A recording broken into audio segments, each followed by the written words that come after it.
बच्चों को सही शिक्षा और सही संस्कार नहीं दे सकता, आखिरी में वो बच्चे उसको कभी सुख नहीं दे पाता। तो कहा है कि विधर्मः परधर्म आभास उपमा छलाः अधर्म सातः पंचेमा धर्म अधर्मवत्। नारद जी ने बताया है कि ये चार चीजें अधर्म समझ करके त्याग देना चाहिए। कौन सी? विधर्म, जो अपना धर्म नहीं है उस धर्म को सम्मान तो दो आप, लेकिन उस पर चलना मत, क्योंकि तुम नहीं चल पाओगे। तुम्हारा धर्म दूसरा है और उसका धर्म दूसरा है। इसलिए विधर्म को अधर्म के समान त्याग देना। एक बार क्या हुआ कि हिंदू और मुसलमान में विवाद हो गया। मुसलमान कहकर मेरा खुदा बड़ा, हिंदू कहकर मेरा राम बड़ा। लेकिन उनको ये ज्ञान नहीं था कि राम और खुदा है तो एक ही। तो बोले कि आजमाइश कैसी हो? तो बोले कि टावर पे चढ़ गए दोनों के लिए, टावर पे से कूदो, जिसका इष्ट सच्चा होगा बचा लेगा। तो राम का भक्त सीधा सच्चा था, बेचारा टावर पे चढ़ गया और ऊपर से जाकर के कहा जय श्री राम। जैसे कूदा कि राम जी ने उसके शरीर को फुआ की तरह फोड़ा बना दिया, फूल की तरह जाकर के जमीन पर बैठ गए। अब मुसलमान ने कहा कि यार इसका राम तो सही निकला, कहीं ऐसा ना हो कि मेरा खुदा गड़बड़ हो। इसलिए उसने क्या किया कि दोनों का नाम लेकर के कूदा। उसने कहा राम खुदैया की जय। सुनना, राम आएगा खुदा आए, नीचे आके हाथ पांव और टूट गए। तो कहने का मतलब है अपनी धर्म पर चलना, दूसरे के धर्म पर ललायत मत हो, दूसरे के धर्म को अधर्म समझ करके त्याग देना, उसका सम्मान जरूर करना। उसका मतलब ये नहीं है कि तुम सांप्रदायिक झगड़े करने लगो या उससे लड़ो, ये विवाद करो, कोई जरूरत नहीं, अपने धर्म पर चलो, बस काफी है। तो विधर्म, परधर्म और आभास। आभास किसको कहते हैं प्यारे बंधु? ध्यान देकर के सुनना, इस बात में भागवत में ये लिखा है कि जो बिना गुरु के मंत्र लिए, बिना गुरु के ज्ञान के धर्म पर चल रहे हैं, प्यारे बंधु, उनका बिल्कुल भी धर्म नहीं लग रहा। क्यों? कि धर्म का रास्ता तो वो है कि गुरु मार्ग बताएगा तो शिष्य उस पर चलेगा। हमारे सनातन धर्म में गुरु और शिष्य की परंपरा आवश्यक ही है। तो जिसके पास गुरु का मार्गदर्शन नहीं है और यदि वो धर्म चल रहा, मंदिर जा रहा, पूजा कर रहा, कथा भी करवा रहा है, तो वो उसका धर्म आभास धर्म है। उसमें धर्म का मात्र आभास है, वो धर्म नहीं है। इसलिए हमारे परिवारों में कुलपुरोहित और कुलगुरु आवश्यक हैं। और तीसरा है उपमा। उपमा धर्म के बारे में बताई है कि दूसरे के धर्म से उपमा लगा करके मत चलना। दूसरे के धर्म, लोग कभी कभी बातें करने लगते हैं कि अरे साहब उनका धर्म बहुत अच्छा है। उनने कहा साहब सिखों का बहुत ऊंचा धर्म है, वो तो ऐसा पांडाल लगाते हैं, फलाना लगाते, ढिकाना लगाते हैं। इस प्रकार की उपमा मत देना। आपका सनातन धर्म सबसे बड़ा धर्म है, इससे सारे धर्म निकले हैं, इसलिए आप अपने धर्म का ही सम्मान करना। और चौथा है छल। कुछ लोग छल करके धर्म का ढोंग करते हैं, ये सब कभी मत करना। लंबे चौड़े टीका लगाती हैं, काय के लिए मांगने के लिए। ऐसा रिवाज चल गया कि नेता यज्ञोपवीत धारण करने लगे, तिलक लगाने लगे, मोदी जी की देखा देखी तीर्थों बिछाने लगे, तो कभी नहीं गए। और जिनके दिल में धर्म से कोई संबंध नहीं, उसको कहते हैं छल। वो छल धर्म है, ये अधर्म की शाखाएं हैं। नारद जी ने ऐसा बताया।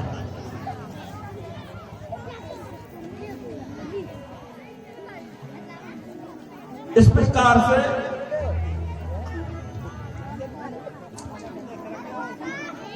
परीक्षित ने सुखदेव महाराज की मुखारविंद से ये कथाएं सुनी, मनमंतरों की कथाएं सुनी। तो प्यारे बंधुओं, ध्यान से सुनो। अपन भागवत सुना रहे हैं, टाइम पास नहीं कर रहे। आप भी पूरे मन से इस कथा को सुनो। इस कथा में सारे रहस्य बताए गए हैं। परीक्षित ने पूछा कि महाराज मनमंत्र क्या है? तो मनमंत्र के बारे में आप भी सुनो कि जब ये एक कल्प होता है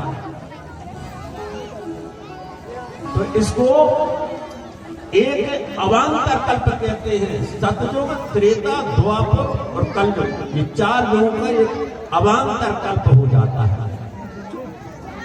लेकिन ऐसे इसको एक चौकड़ी भी बोलते हैं। जब सहस्त्र चौकड़ी, 1000 चौकड़ी निकल जाती हैं तो ब्रह्मा जी की आधी उम्र हो जाती है। 1000 चौकड़ी और 2000 चौकड़ी निकलती हैं जब जाकर के 2 परार्ध होते हैं, यानी ब्रह्मा जी की पूरी आयु हो जाती है। इन 2 सहस्त्र महाकल्पों में 14 मनवंतर होते हैं, 14 मनु हो जाते हैं। एक मनु की आयु 70 चौकड़ी होती है। ये 4 तो एक बार निकल जाए जब ये चौकड़ी होती है, जैसे 70 बार निकल जाए जब जाकर के एक मनवंतर होता है।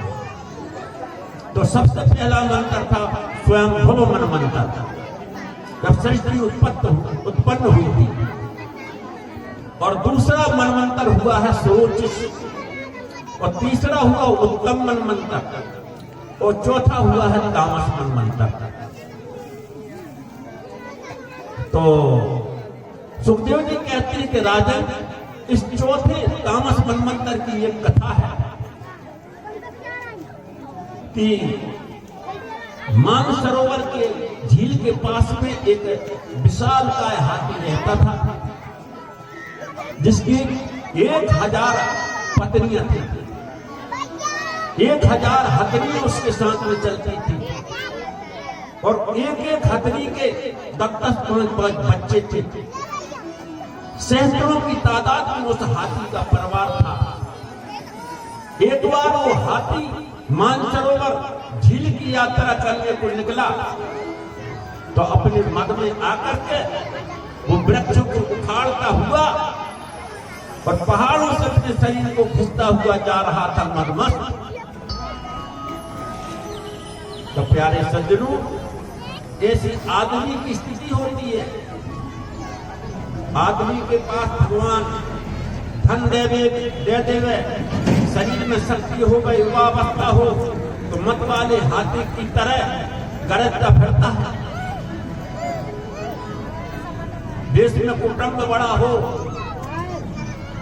जाति अधिक हो, बहुसंख्यक हो, तो उससे आदमी को मत आ जाता है, और मत में आकर के वो कुछ भी करता है। लेकिन उसको ये पता नहीं है कि जो मैं बीतता इस दुनिया को बता रहा हूं, जो मैं ताव इस दुनिया को बता रहा हूं, ये मेरा असली बल नहीं है, असली ताकत नहीं है। ये तो मैं जाति और कुटुंब और धन के ऊपर करच रहा हूं, और जिस दिन जाति, कुटुंब और धन की ईंटें खिसक जाती हैं, उस दिन आदमी के अभिमान का सारा मकान नीचे गिर जाता है।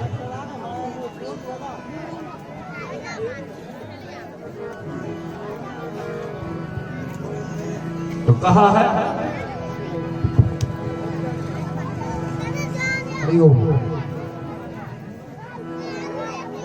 कि उस हाथी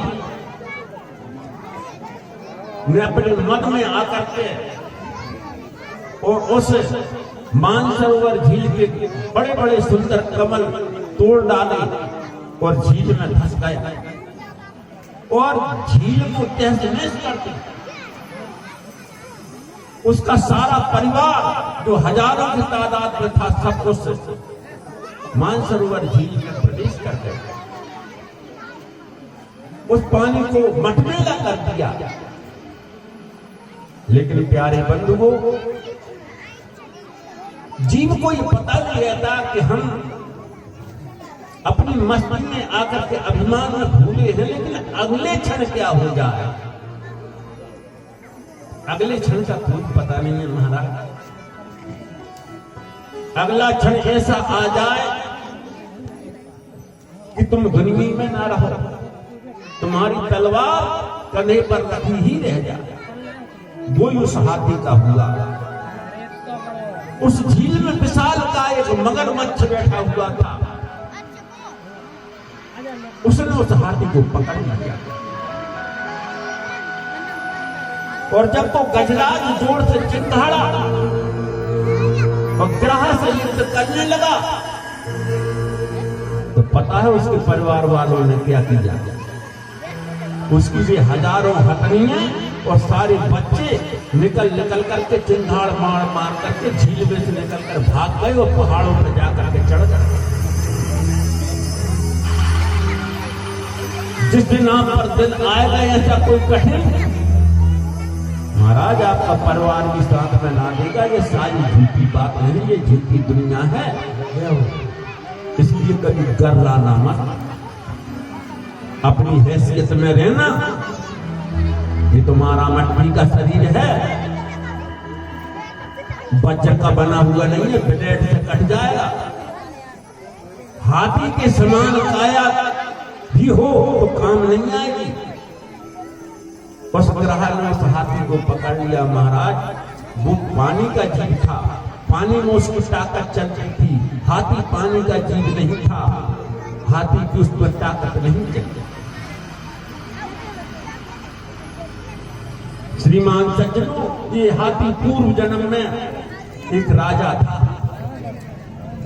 और इसने ऐसी विद्याओं भगवान की प्रार्थना करके सिद्धि प्राप्त कर ली थी कि आकाश में भी उड़ सकता था, जहां चाहे वहां जा सकता था। लेकिन एक बार अगस्त ऋषि निकले तो वो निकलते चले गए और कहा कि मैं तो इनसे भी बड़ा सिद्ध हूं, तो उनके लिए उठ करके खड़ा भी नहीं हुआ। तो महर्षि अगस्त का श्राप से ये हाथी बन गया था और हाथी ने देखा कि अब मेरी ताकत चलने वाली नहीं है, अब तो मैं डूबने वाला हूं। तब जाकर के उसने पूर्व जन्म में जो भजन किया था, पूर्व जन्म में जो उसने स्तुति सीखी थी भगवान की, उस स्तुति का उसने सहारा लिया। एवं वस्तुतया समाधाय मनोहृदय जजाप परमं जाप्य प्राग प्यारे बंधु, यदि कोई विपत्ति आप पर आ जाए तो घबराना, अपने मन को शांत रखना और बुद्धि को शांत कर लेना और हाथ जोड़ करके भगवान से प्रार्थना करना। भगवान ना करे कि किसी पर गलत समय आए, लेकिन यदि आ जाए तो जैसा इस गजराज ने अभी किया वैसा आप भी करना। इसीलिए ये कथा लिखी गई है। क्या कहा? एवं व्यवस्थोतया, अपनी बुद्धि को व्यवस्थित किया, क्योंकि जब विपत्ति आ जाती है तो मनुष्य की बुद्धि अव्यवस्थित हो जाती है, विकृत हो जाती है। विपत्ति आ जाए तो बुद्धि को संभालना, बुरे दिन आए तो घबराना मत, अपनी बुद्धि को संभालना, अपने मन को सही कर लेना। और क्या करना है कि भगवान का जाप करना, भगवान पर विश्वास रखते भगवान को पुकारना। ओम नमो भगवते तस्मै यतये सच्चिदानंदम पुरुषायाद बीजाय परेशायाधि।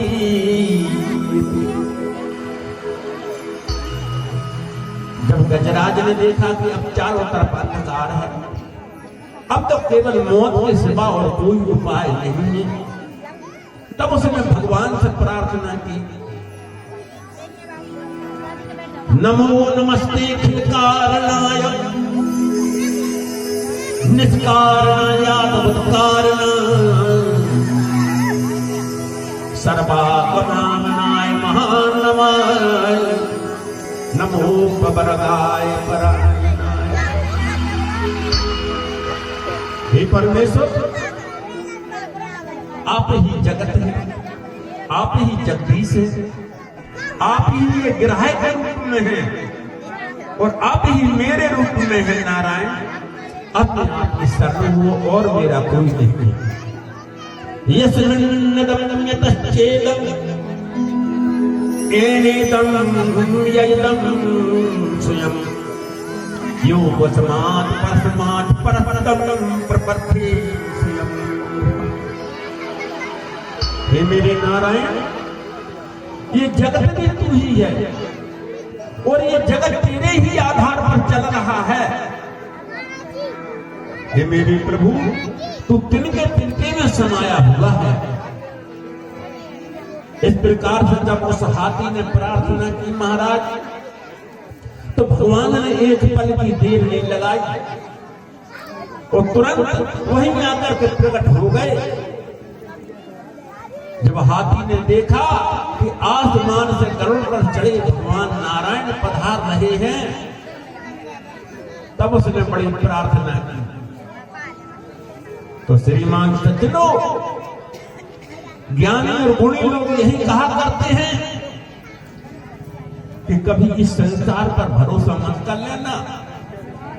हाथी को ग्रह ने पकड़ लिया, उसका सारा कुटुंब निकल के भाग करके पहाड़ पर जाकर के रोने लगे। रोने से कोई बचता है, लेकिन किसी ने ये कोशिश नहीं की कि हाथी को पकड़ करके यदि खींची तो ग्रह तक खींचा चला आता। ये संसार रोएगा, झूठे झूठे आंसू बहाएंगे लोग। इसलिए कहा है, ओ दीवाने जगत पर भरोसा न कर। इस जगत पर बिल्कुल भरोसा मत करना।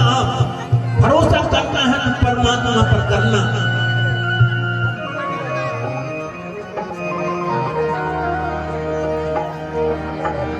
ओ दीवाने जगत पर भरोसा न कर,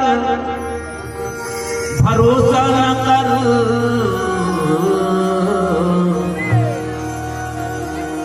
ओ दीवाने जगत पर भरोसा न कर, त्याग मत एक पल तू भजन के लिए।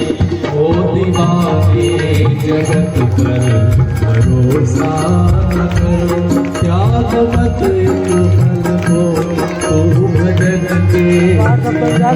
ओ दीवाने जगत पर भरोसा न कर, त्याग मत एक पल को भजन के। ओ दीवाने भैया तालियों की सेवा हो रहा है, बहुत भरोसा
जिन पितर के भरोसे बैठा है एक टूटे वो सब उतर जाए।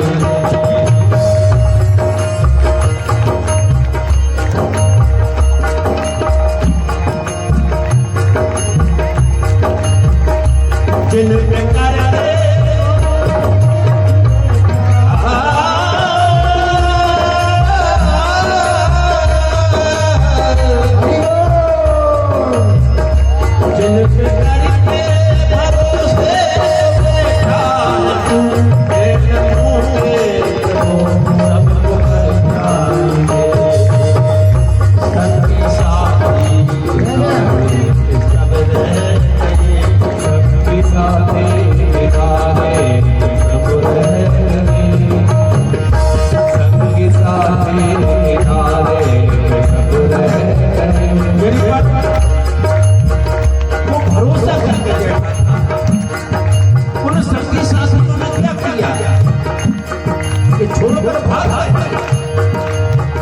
संगी साथी किनारे सब रह गए खींच कर ले गया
डूबता हूँ प्रभो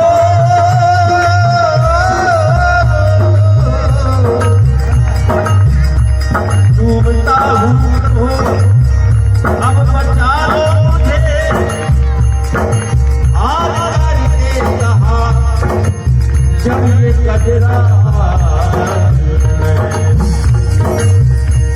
क्या हुआ पल की देरी ग्राह के फड़ से तब पल की देरी ग्राह के फड़ से तब आया लग करे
जब सारे सहारे टूट गए तो गजराज ने भगवान को पुकारा तो एक पल की देर नहीं हुई।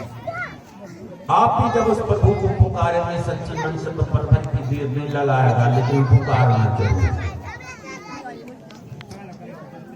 तो सुखदेव जी ने राजा परीक्षित से कहा कि मनुष्य धन के बल में, कुटुंब के बल में और शरीर के बल में भूल जाता है और इसी का परिणाम उसके लिए फिर मिल भी जाता है।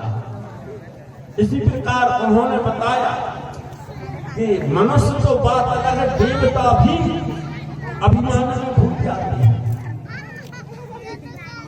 परीक्षित ने पूछा महाराज देवता भी भूल जाते हैं? बोले बिल्कुल भूल जाते हैं। कथा ऐसी भागवत कि एक बार क्या हुआ कि इंद्र ऐरावत हाथी पर बैठ करके जा रहे थे और मार्ग में दुर्वासा ऋषि मिल गए। तो दुर्वासा ऋषि ने श्रद्धा विवश होकर के और पुष्पों की माला इंद्र के गले में डाल दी। लेकिन इंद्र ने क्या किया? उसे देवत्व का अभिमान था। उसने कहा मैं कहां स्वर्ग का राजा इंद्र और कहां ये बाबा जी।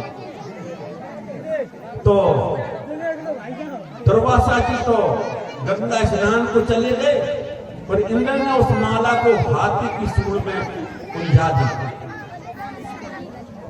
अब हाथी तो जानवर था, उसे माला और मुक्ता से क्या लेना देना। हाथी उस माला को सूंड में लिए अपने शरीर से इधर उधर फटकारता हुआ चला गया। टूट टूट करके रास्ते में गिरते चले गए। और जब दुर्वासा ऋषि आए और उन्होंने देखा कि मैंने जो माला इंद्र को दी थी उस माला का तो सत्यानाश कर दिया इस इंद्र ने।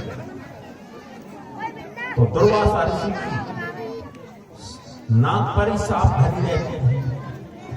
उन्होंने समस्त देवताओं को और इंद्र को साफ कह दिया कि तुम लोग अपने देवत्व के अभिमान में अपने देव पने को भी भूल गए।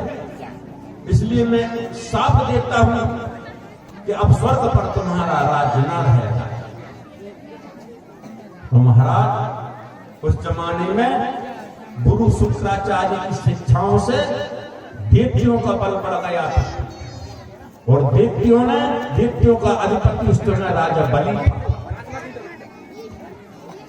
तो शुक्राचार्य के निर्देश में राजा बलि ने त्रिलोकी पर राज कर लिया और देवताओं को भी स्वर्ग से खदेड़ दिया। एक ऋषि का अपमान करने से और अभिमान में डूबने से देवताओं का भी ये हाल हो जाता है।